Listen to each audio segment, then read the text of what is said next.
Frank. What's the weirdest thing you've ever saw in here? Let me ask you a question, kid. Did you see that movie, Night of the Living Dead? Hey, we gonna party tonight or what? Yeah, we are gonna party. Well, where are we gonna party? I don't know, somewhere. Hey, we could go to the park. Oh, no, we can't. The cops said they'd shoot us if we go back to the park. Yeah, and I ain't in no mood to go tonight. I like death.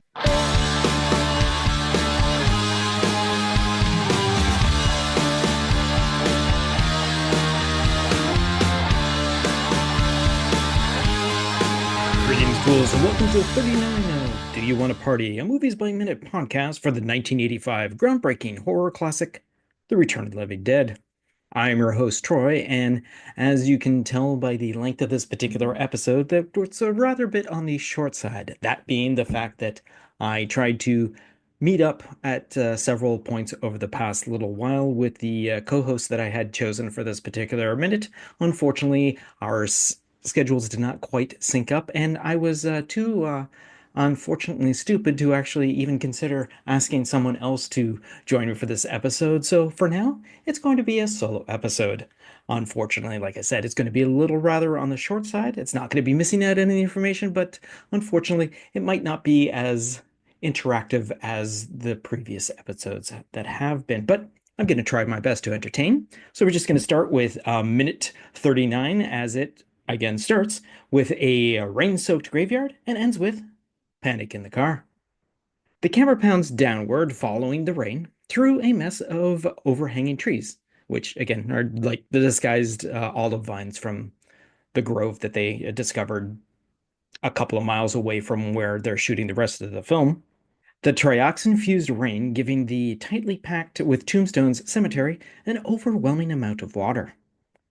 The background support music is still the Trioxin theme by Francis Haynes, and the lower the camera gets, the more we can see how densely populated the graveyard is with the cemetery markers. From the angle, the closeness of the ground looks as if the bodies could practically be on top of each other. We cut to the group of, quote-unquote, the punks, dealing with the sudden downpour. Scuzz in the foreground, behind a tombstone, while holding a random stick, starts to pull his duster-style trench coat over his mohawked head. Chuck panics and dashes forward, worried about the water dousing his now silent boombox, which is located behind another tombstone, behind Scuzz. Dressed only in her leg warmers and skull earring, Trash hops barefoot over the messy ground, currently avoiding to step on the fallen tree that lies in the middle of the group of six. Like most of the others, Casey is also in full panic mode. She is running ahead of Trash. Not so concerned to begin with, Suicide and Spider in the background don't seem to lose their proverbial shit. But knowing what effect that much rain on leather could have, Suicide now leads the way through the maze of the cemetery, knowing his car is their most likely salvation. As for Spider, he looks like he's at peace with their current predicament. He looks skyward and even opens his vest slightly to have the water pour down on him. At one point, he opens his mouth, taking a sample of the water. Once Suicide has exited the shot, Casey is close behind him. Chuck lifts his boombox off the ground and follows Casey, retreating from the shot. Scuzz leaps over the fallen tree and passes Trash, who has headed in the opposite direction as it looks as if she's retreating a piece of her discarded clothing. Once Scuzz is about to pass Spider, Spider suddenly jumps into action, tossing a can that he was carrying over his head and into the trees behind him. He leaves the scene with Scuzz close on his heels.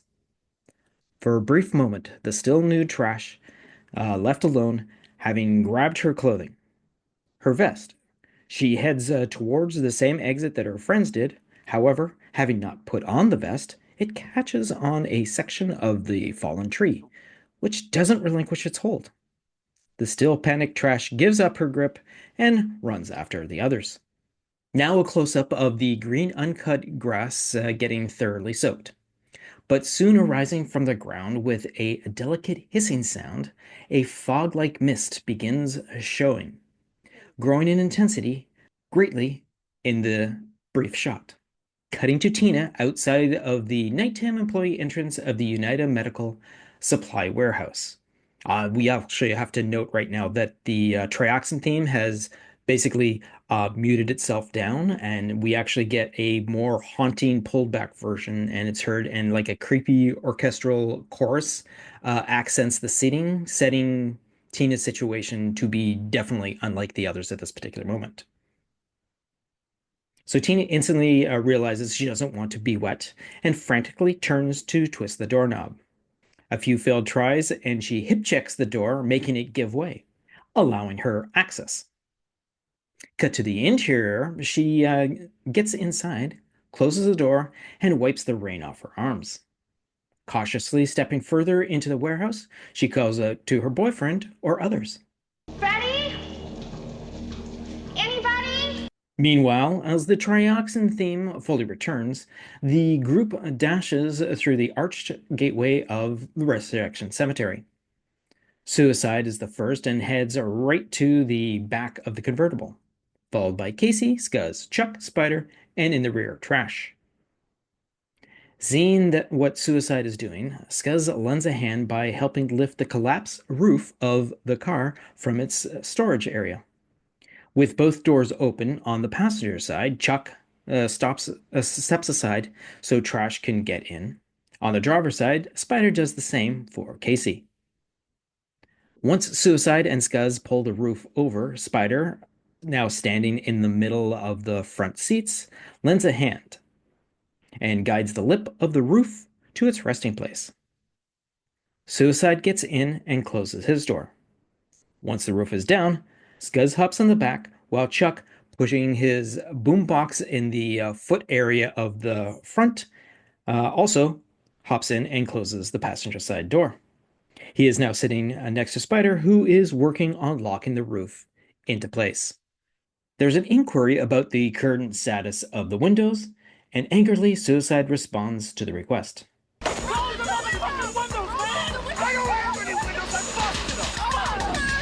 We now cut to an inside shot to see that everyone is finally dealing with the situation in their own way. Trash is the first to announce her discomfort. Scuzz quickly mentions he's feeling that same way as well. Casey brings up the, at the time, real-world ecological situation. It's that rain! It's like acid rain! In the front seat, Spider watches Suicide starting his car in vain. When he begins to suggest the activation of the vehicle, Suicide angrily responds. However, over his response, Trash cries out for assistance to dry herself.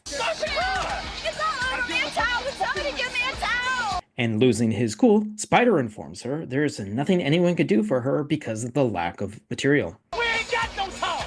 Still panicked, she requests something else and then proceeds to tug on part of Casey's ensemble. And that's where this particular minute ends. Over on the commentary track with director and writer Dan O'Bannon, production designer William Stout, Dan O'Bannon announces that we're in the graveyard. William Stout points out how they stacked the tombstones so close to make it look like a city of the dead. Dan O'Bannon mentions he wanted a longer lens to shoot that scene with, but they didn't have one. A 1000mm lens and flatten it is what he wanted. William Stout mentions as the mist rises from the grass, how the two of them worked hard on the storyboards to work on the sequence showing the rain seeping down through the ground and dripping onto the coffin. Dan O'Bannon mentions how he liked the mood set by the rain sequence, but he hated shooting it. William Stout chuckles, mentioning how miserable it was.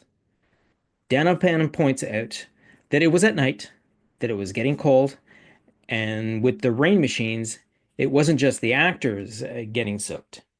He was out there, and how by the end of the night, a British wool cap that he was wearing was the size of a thimble.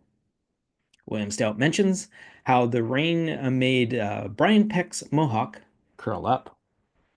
According to the script, which is a story and screenplay by Dan O'Bannon, this is the revision from October 1983, and it is based on the story and screenplay by John Russo, Rudy Rickey, and Russell Steiner. So we begin with the exterior cemetery night. Camera cranes down to the ground to watch the rain saturate the graves, splattering on the gravestones and tombs, the droplets running over the green grass and down into the rich earth. As the droplets of cold rain pound on the turf, it seems to steam, as though it were hitting a hot automobile hood. Cut to the punks getting rained on, including Dee Dee, who is still nude.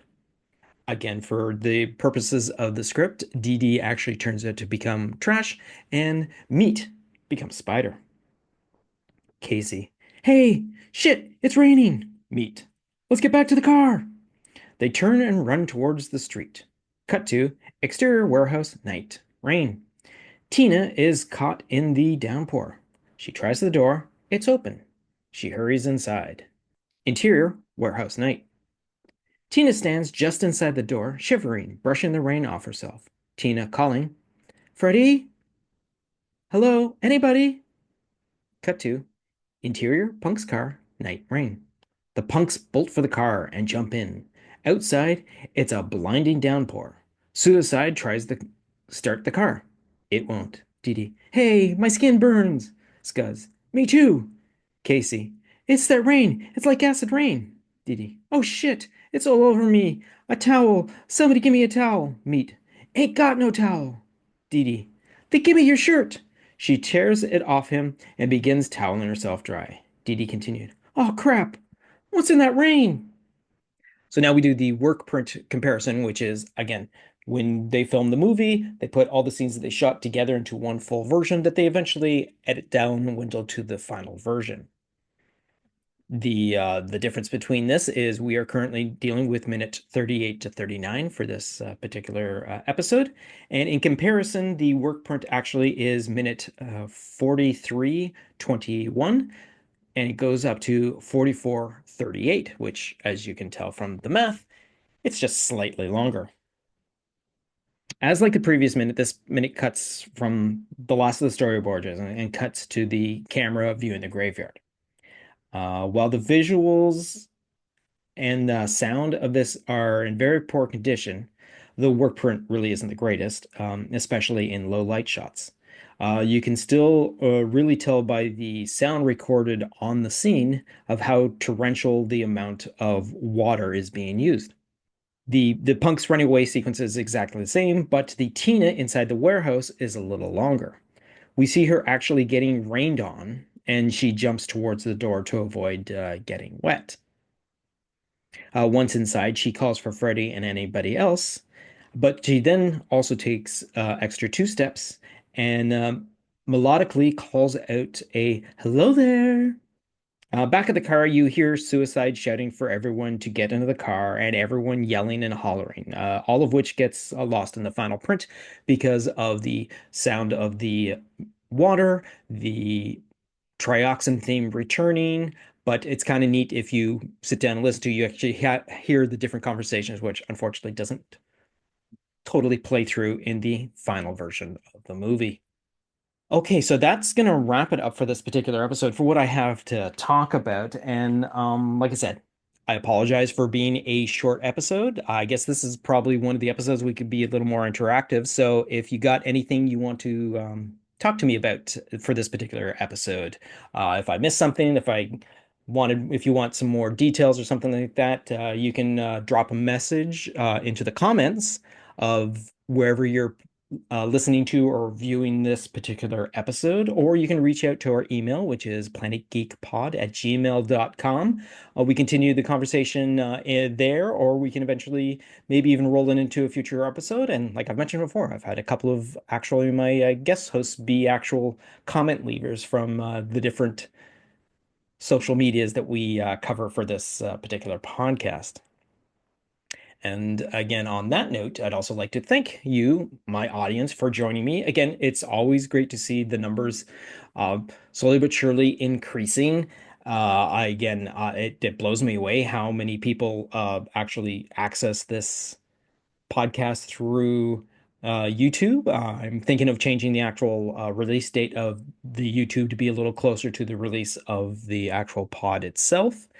But that's in the foreseeable future, maybe even this particular week, which again, like I mentioned, this episode is actually being recorded the day it's being released. That's how close to the end that I tried to get a hookup with my co-host to join me for here, but it is what it is. And again, my stupidity not even thinking to consider someone else on my list of co-hosts, but oh well.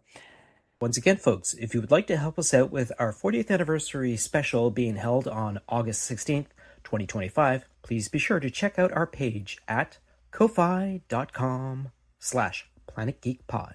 For the next couple of months, all donations will go directly into the special, which will be featuring an in-person recording of minute 62 of Do You Want a Party, followed by a showing of The Return of the Living Dead. I really have nothing else to say except thank you once again for joining me, and I have nothing else to say but see you next Wednesday.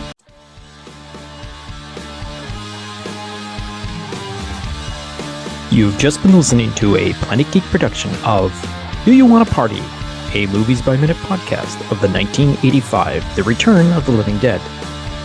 Please be sure to subscribe, download, comment, share, rate, and review. Be sure to follow us on our social media platforms: Facebook, YouTube, TikTok, Tumblr, or Letterboxd. Search for Planet Geek Productions. X, former Twitter, Instagram, and Blue Sky, search for Planet Geek Pod. Or send us an email to planetgeekpod@gmail.com.